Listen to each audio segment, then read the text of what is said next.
everyone, I'm Jenn. I'm the Research Director at FSP. It's great to see you all here today. Thank you for joining us. We're at a moment where AI is moving fast into how we work, make decisions, and live our lives.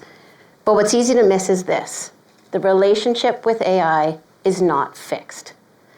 We are actively shaping it right now through the choices we make, the systems we build, and what we decide is acceptable. We often talk about responsibility in terms of machines, bias, security, guardrails, and those are all extremely important. But today, what we're going to talk about in this panel is about the people. What kind of relationship with AI are we choosing to create?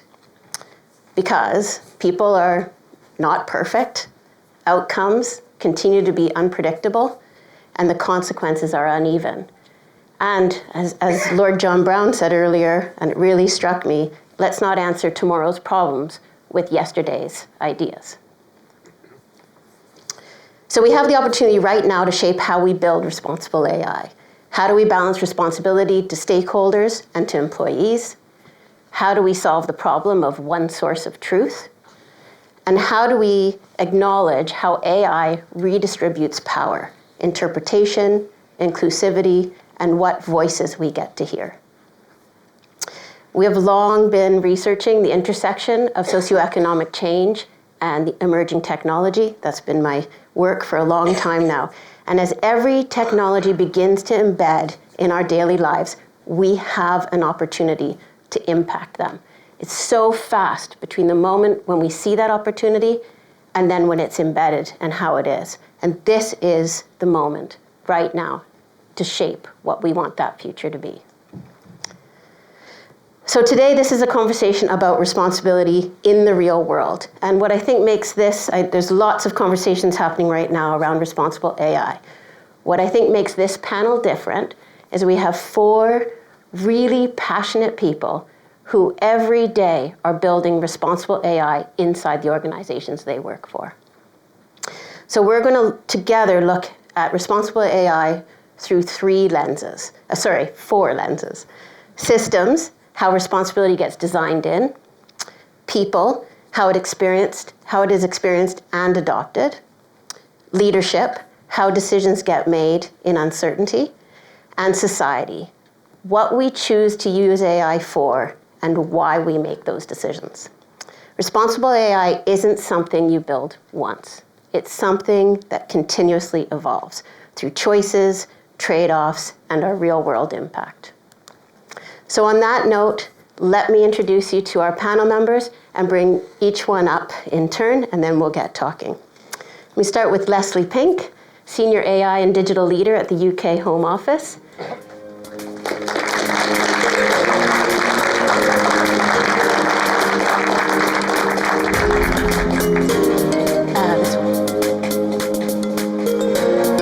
Dayal, Managing Director, Technology at Edelman.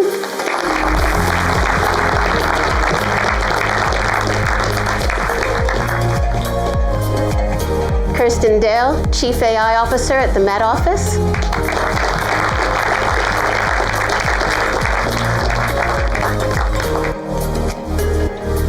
Kirstine.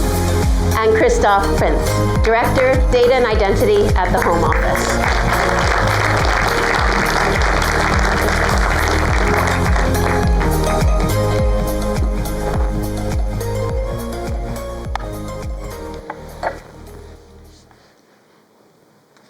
And we're going to jump right in on how responsibility gets built into our design systems. In complex, high-stakes systems, responsibility isn't something you add at the end.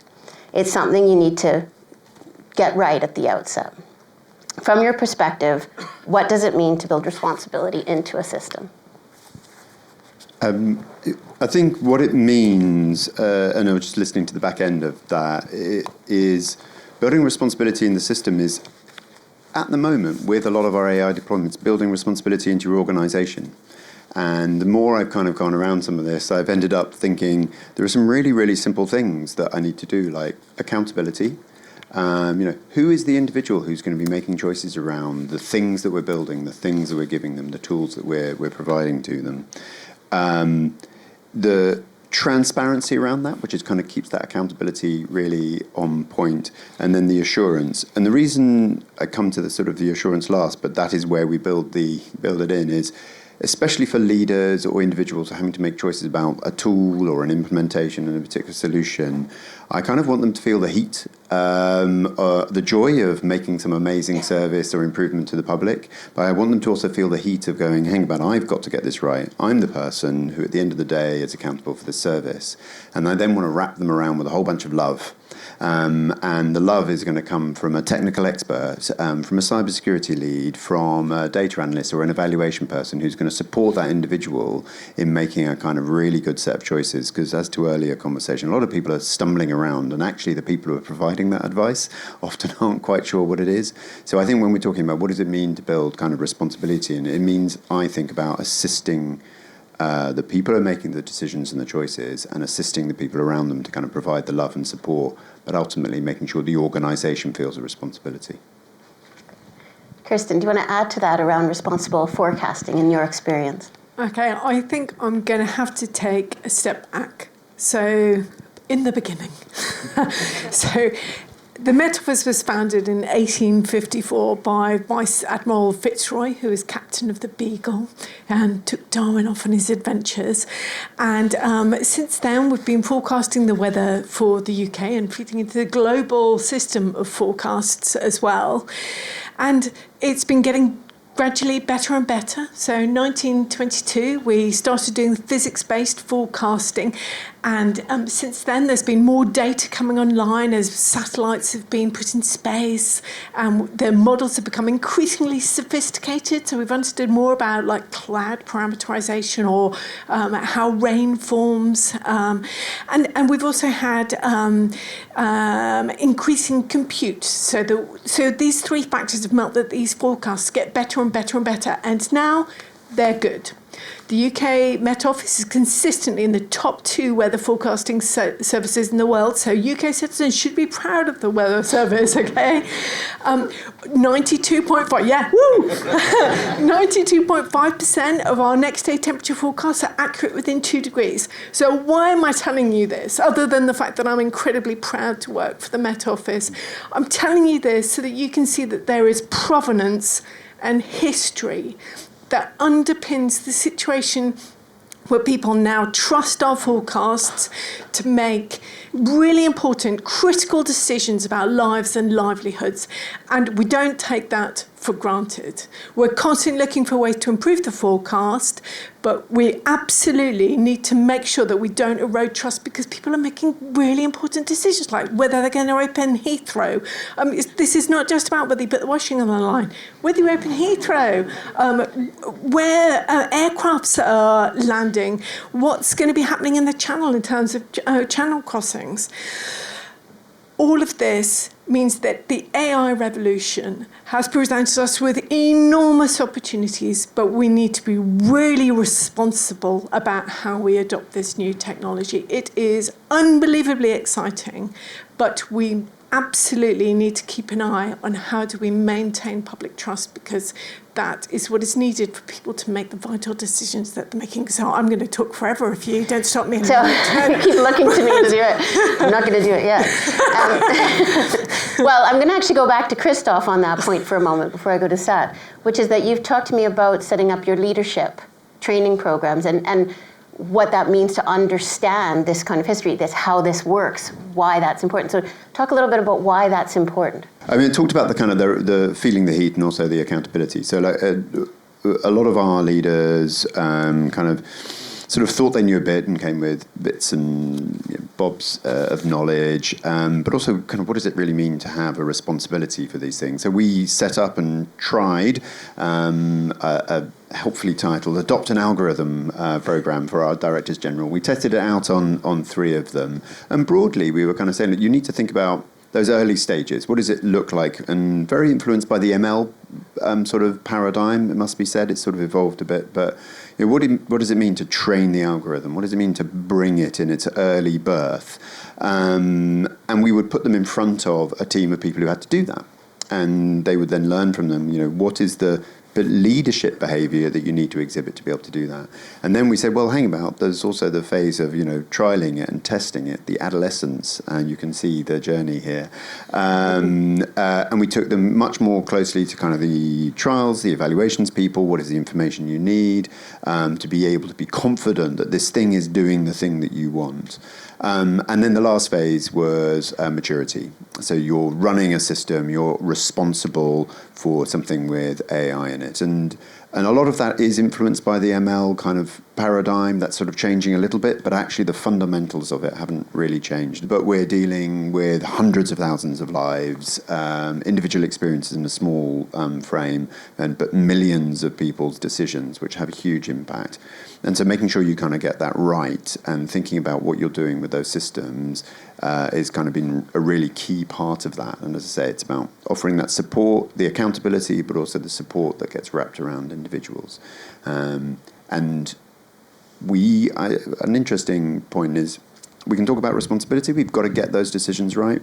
But we have a really fantastic example of where some people were saying we've developed a really good ML product. And the question for us was really, is it ethical to not deploy this tool? So we can often say and think about in government, let's make sure we don't make mistakes facing off to the public, and that's absolutely right. Let's not make mistakes. But also we've got to think about sometimes what is the consequence of not pursuing some of these options. Sat, I've read a few things. You've talked about strategic business risk and bias in systems. So how, for example, gender bias, but could be other forms, impact the strategic business risk of systems. So how do we build systems considering that bias? So I'm not coming from a machine point of view. I'm talking about the people side and the decision-making side around that. Absolutely. So thank you for having me. One of the areas that our firm's been looking at across society is trust. And it was good to hear people talk about trust right the way through this session, actually, because for me, that sits at the core of this idea of responsibility. So to give you an idea, about 10 years ago, we started to look at trust in our AI. We asked people across the world, how much do you trust AI? Everyone trusted it. Higher levels of trust 10 years ago. It wasn't in their lives. 5 years ago, as we started to see the LLMs come into the mainstay, it started to decline. Actually, now, trust in AI companies is at its lowest it's been in 10 years. And so that tells you a lot in terms of how the impact is having on people. But then we look at various demographics, how it splits across age, gender, socioeconomic class. And here, we've seen a clear gap here from an AI perspective as it relates to trust in gender. So from a gender perspective, 8-point difference between men and women when it comes to trust in AI, which is quite considerable. And the past month or so, we've just had a panel session with a group of civil society organisations, tech companies, talking about the gender AI gap, which is very real in many domains, probably an extension of the wider gender gap when it comes to technology.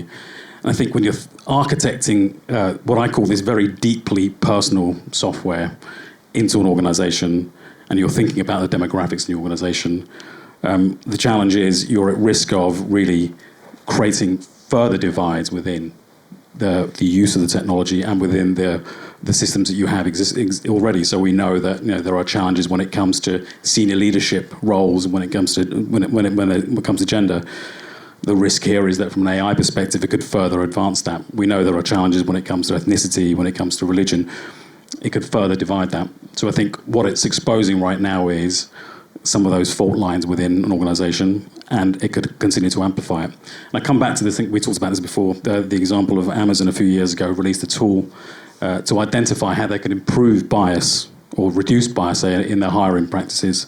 And they discovered actually there was a huge amount of bias. And if you're going to work in Amazon, you're going to basically look like and act like and behave like Jeff Bezos.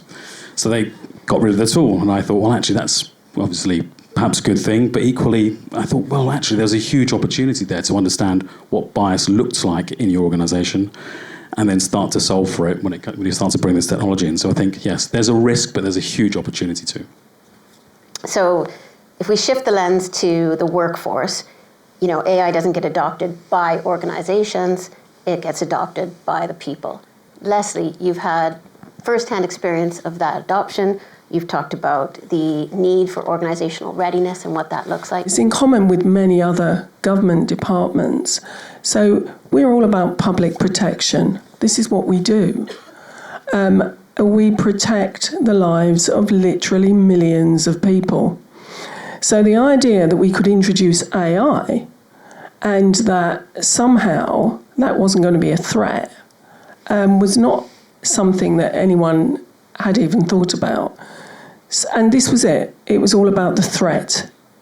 People were not able to see the opportunity initially. The focus was entirely on the threat. So it was all about the bad actors. It was all about social engineering, what was going to happen with this, the evils of AI, the threats. And how could we turn this around? Now, I don't know how many people know very much about the Home Office or what we do overall, but we do a lot more than migration and borders. We're responsible for police, and we're also responsible for homeland security, and that's counter-terrorism. So risk and threat are real legitimate concerns here. So there's a real focus initially on how to create confidence and trust. So to bring an entire workforce of essentially 70,000 people around to our way of thinking so that we could create guardrails, business rules, acceptable use policies, so that people understood what safe and responsible AI actually meant and what we could and couldn't do within the workplace using AI. It's a great moment to ask Kirstine to jump in, because she also very quickly trained up a workforce on AI. Tell us a little bit about that. We had a really similar experience at the end of 2022. You'll recall a minute ago I mentioned about Beagle and the physics-based forecasting. So that's what the forecasts are based on at the moment. But at the end of 2022, we saw this proliferation of weather models produced by predominantly big tech organizations using weather data to predict what the conditions are going to be in the future. So basically to forecast the weather. We had two big challenges ahead of us.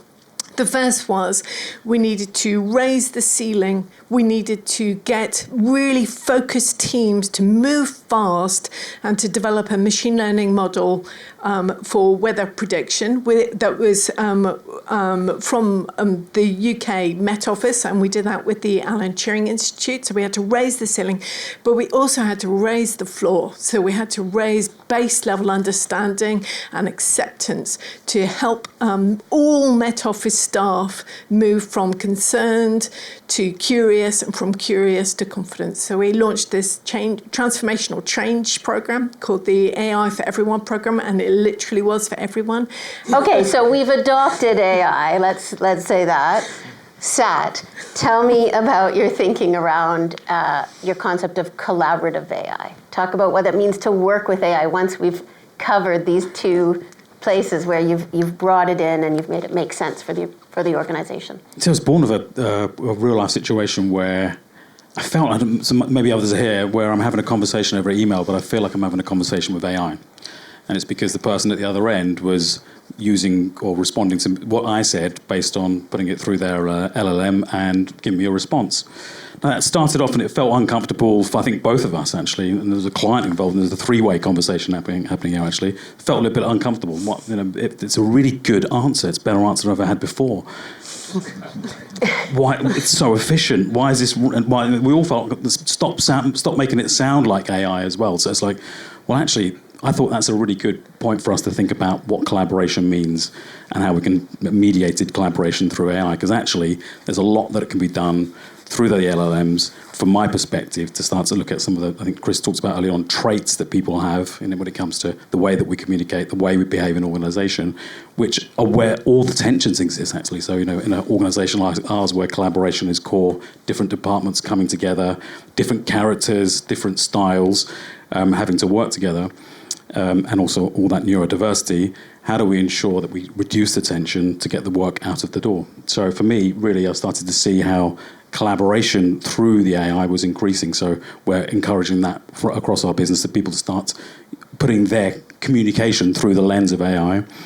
to ensure that when they respond to something, it doesn't feel like they're having a go or a bit angry or a bit tense. Actually, we're getting to an answer much quicker. And as I say, for me, that led a project that could have taken 3 weeks and reduced it to two days. It's again that iteration point Yes. that was made earlier this Exactly. morning. How do you work quickly? How do you come up with different ideas? How do you keep that going faster? I was aware of the you miss the sleep on it thing, which is a big thing for me. I'm a processor, not a synthesizer. Yeah. I need like the 24 hours. But 24 hours is better than 2 weeks. 2 weeks, exactly. Yeah. Christophe, do you have anything to add to that? I do. I think we're still in the foothills of what is it going to do to the way in which people operate in the organisation. I sort of touched on earlier when we were doing the earlier rollout. What does it mean to give some people in the organisation Copilot, and what are the kinds of skills and behaviours that we need? And I think mantra I've kind of got is, if we can save 10 minutes, I want you to give 7 minutes of the back to the taxpayer. That's kind of the current zeitgeist. Give it back to the taxpayer. 2 minutes, I want you to give back to your customer or client in some ways. 1 minute, give back to yourself.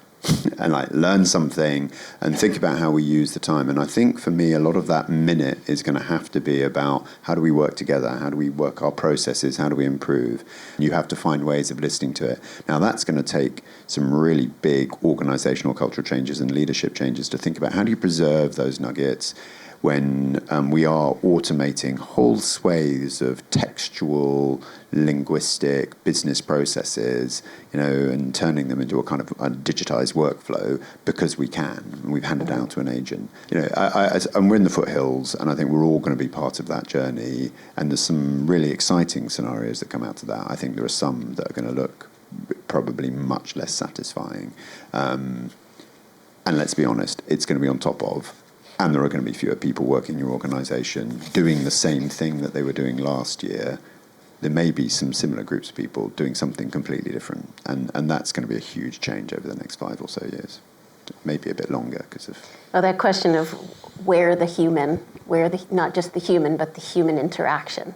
What do we do? I'm going to move on to our next section, which is on responsibility and practice and leadership.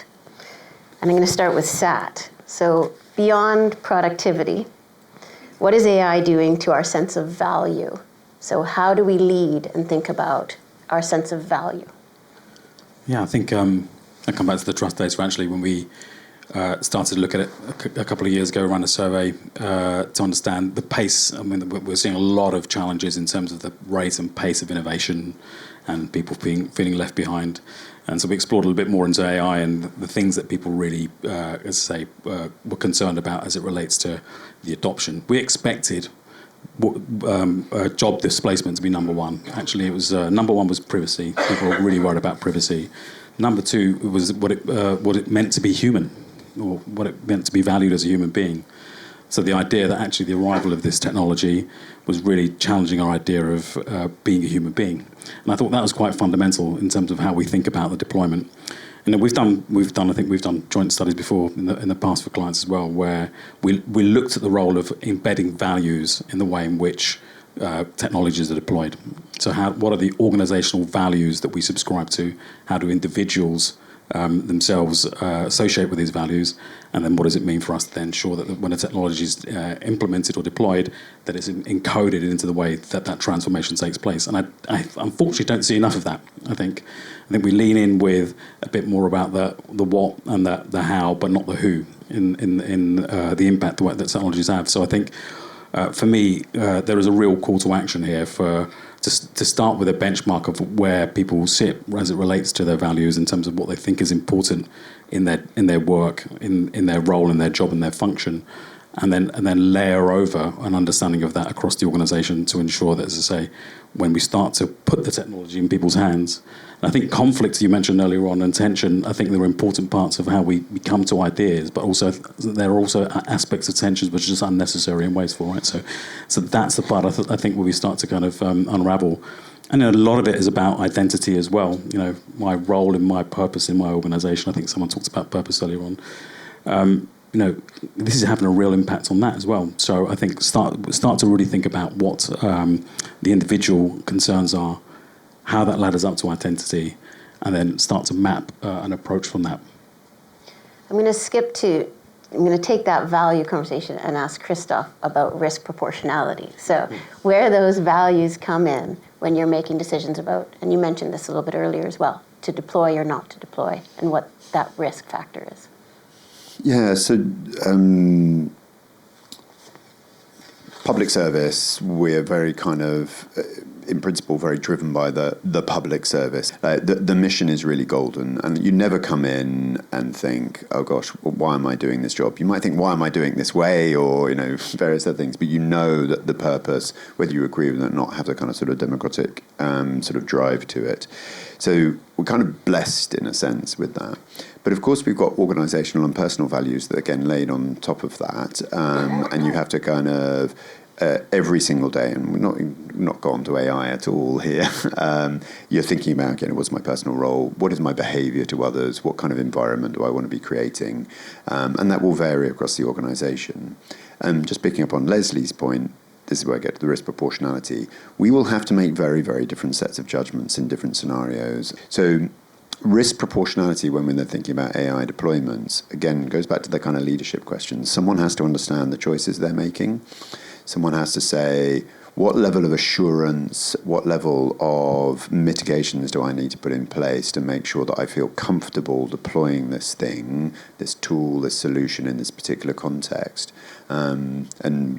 We're actively thinking about what does it look like just to digitize the whole thing. I mean, my full expectation is we're not going to digitize the full thing with large language models, but it's driving us a bit of thinking about where are the kind of the bits of the system that you need to think really carefully about, where you need your experts in the loop. I heard someone say that, much better than person in the loop, where you need your experts in the loop or over the loop, and how do we equip them to make really sensible judgments about the risk that they're prepared to take, how they mitigate it. And just pick up on Sad's point, ultimately a lot of that is value-driven. We're civil servants, we respond to the democratic machine, but we are human beings within that, and we will have to make choices. And I think, to somebody earlier comment, a lot of people in this room have the option to do that. 5 years ago, we said you have to actively decide not to collect public sector equality duty when you're creating a new service, because we knew we were going to have data gaps in 3, 4, 5 years' time. But that was an organisational choice,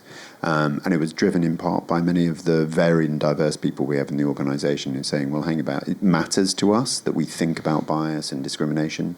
So I think those values, as they play out, thinking about risk proportionality becomes a really kind of core part, and forcing ourselves and allowing people, no matter what grade they are, to make that challenging question, to put the choice to whoever is driving the adoption. Be you in tech, be you in the ops, be you in the policy, wherever you are. I think in this kind of exciting time, just put those questions in. Long answer, but hopefully. Excellent. In terms of who uses it, how we use it, and the sort of leadership question about exactly how you roll that out and what you put in the hands of people, I want to turn to, I know, a very important topic for you, Lesley, and for you, Kirstine, which is around neurodiversity. And I'm just going to read this quote from Lesley. You give AI to someone who is neurodiverse and you can't take it away again because it's reduced their anxiety, made their life easier, and fundamentally changed how they're able to work. So speaking of values, speaking of making these decisions and how we do our jobs well, as a leader and whose hands you put this into, talk to me about neurodiversity and what role that's played in the work you're doing. So I think it was something that was quite surprising to all of us initially, and it came through the co-pilot trial where we had a focused, dedicated cohort on our neurodiverse colleagues, and we gave them co-pilot to see how they would use it and what the benefits might be, and then ask them to report back to us. And that's exactly what we saw, that the impact is absolutely transformational. If you give AI, a licensed AI product to somebody who is neurodiverse, and then see the ways in which their performance improves, increases, you're talking about a tool that can truly enable. So we know that our neurodiverse colleagues, many of them are capable of exceeding all expectations. Sort of many people, including government departments like GCHQ, see it as a super strength. But how often is this really, truly realised? And how much further do we have to go on enabling neurodiverse colleagues to actually achieve their potential? And AI, I mean, Copilot more specifically I'm talking about here, but any kind of AI product that does this kind of thing has the potential to achieve that. I mean, what it can do to support general well-being, regardless of neurodiversity, ultimately has a productivity increase. Over time, there is a monetary value attached to that. You improve somebody's performance over time. You create well-being. You create that psychological safety by giving them a tool that truly enables them to achieve on their potential.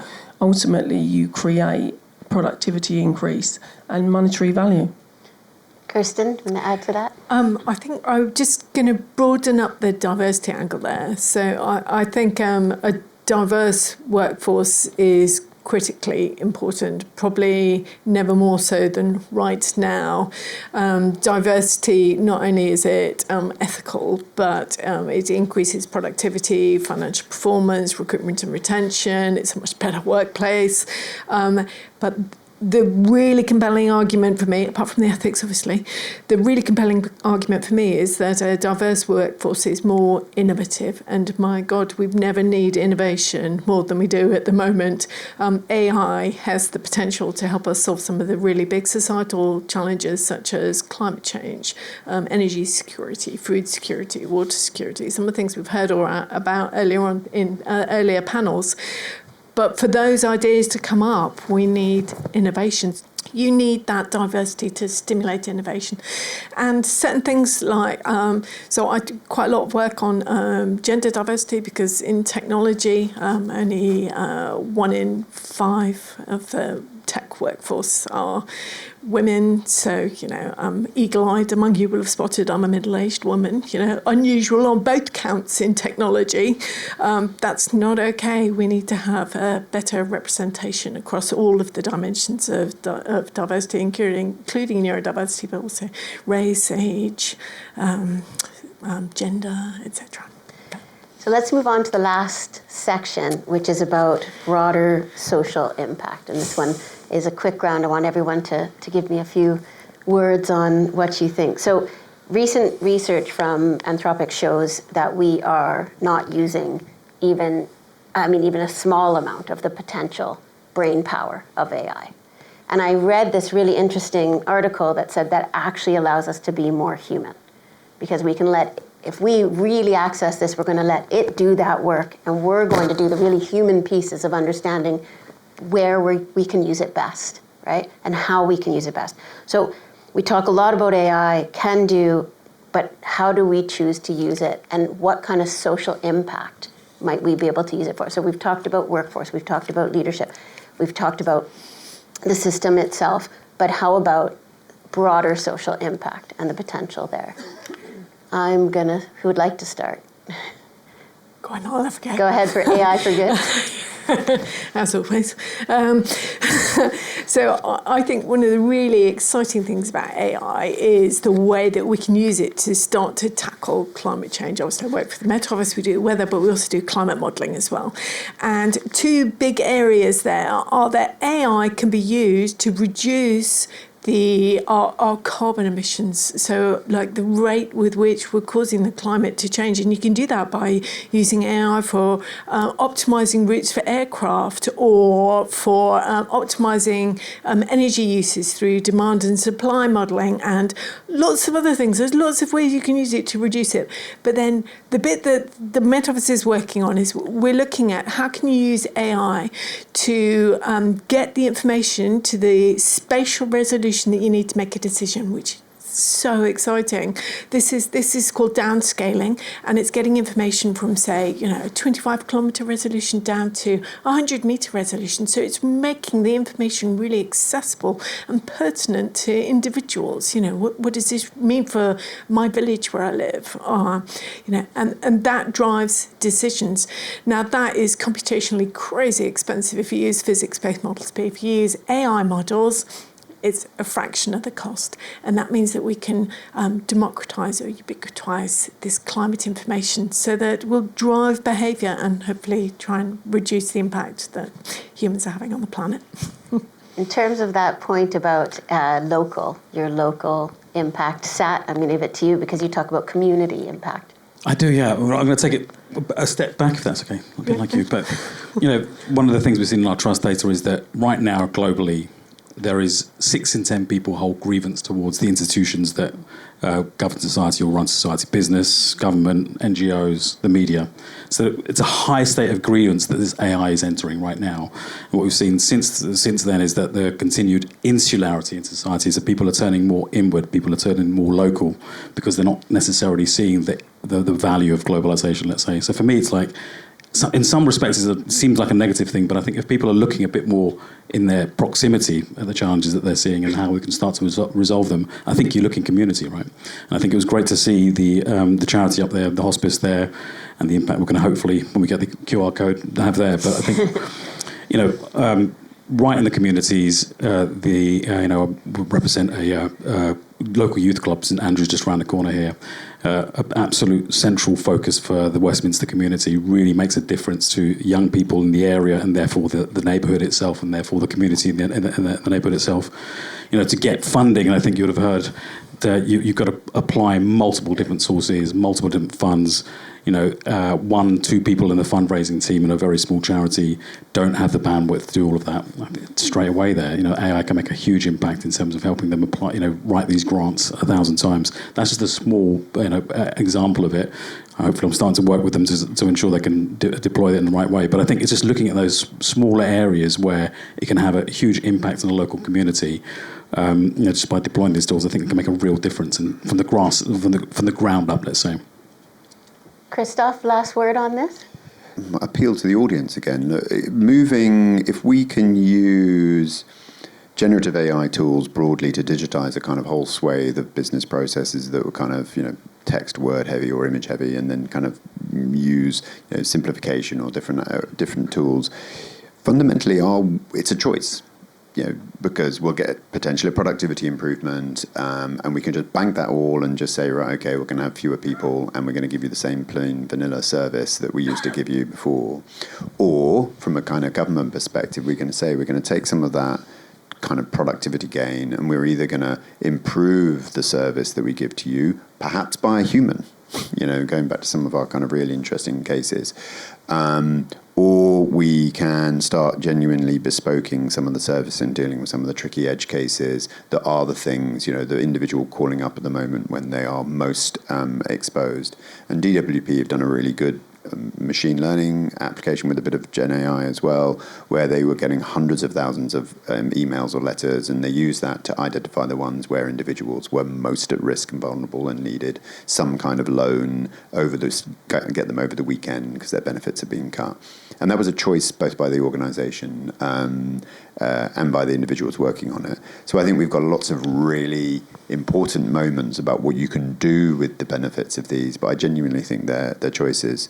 The stuff I'm most excited about, though, is the stuff that gets human beings out from behind their desks and going and doing something a bit different with their clients and just being a bit more curious.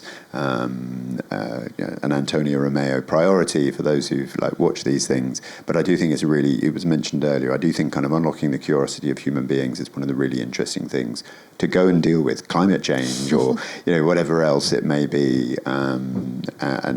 That's an exciting opportunity, but it is a choice. Thank you so much to all of the panel members for joining me today. It's been a wonderful conversation, and true to form, the passion, I feel, has really come out. And I had to stop you a lot, so I apologize. So thank you very much.